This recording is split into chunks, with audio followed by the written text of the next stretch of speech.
অশিক্ষিতরা আছে পাঁচতলায় আর শিক্ষিতরা আছে গাছতলায়, এটাই স্বাভাবিক। কারণ এখন জুতা বিক্রি হয় কাচের ঘরে আর বই বিক্রি হয় রাস্তায় ফুটপাতে। শূন্যস্থান যেমন সঠিক সংখ্যা ছাড়া পূরণ হয় না, ঠিক তেমনি সঠিক মানুষ ছাড়াও জীবনে ভালো থাকা যায় না। যে ঠকে সে কাঁদে, এমনকি যে ঠকায় সেও কিন্তু কাঁদে। এই দুটোর ভিতরে পার্থক্য শুধু দুদিন আগে আর পরে। আপনি কতটা শিক্ষিত সেটা গুরুত্বপূর্ণ নয়, বরং আপনার চরিত্র কতটা উন্নত সেটাই বেশি গুরুত্বপূর্ণ। জীবনে একটি মানুষ দুইবার বদলে যায়, এক যখন তার স্বপ্নগুলো পূরণ হয়, আর দুই যখন তার স্বপ্নগুলো ভেঙে যায়। দাওয়াত দিলেও এই তিনজনের বাড়িতে কখনো যাবেন না। এক, যে খাওয়ানোর পরে খোঁটা দেয়।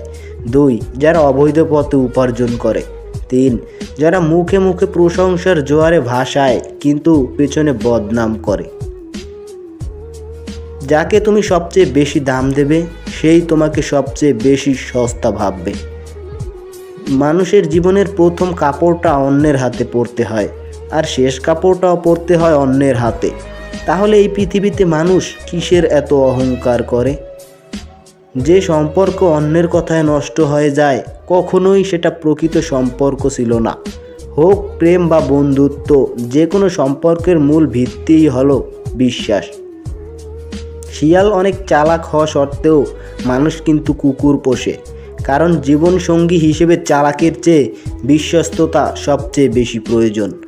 একটি মুহূর্ত একটি দিনকে বদলে দিতে পারে, একটি দিন একটি জীবনকে বদলে দিতে পারে, আর একটি মানুষ গোটা দুনিয়াকে বদলে দিতে পারে। আপনি যদি বাস্তবে সত্যিই কিছু করতে চান, তাহলে কোনো না কোনো রাস্তা আপনি ঠিকই খুঁজে পাবেন। আর যদি আপনি কিছু করতে না চান, তাহলে আপনি অজুহাতও ঠিকই খুঁজে পাবেন।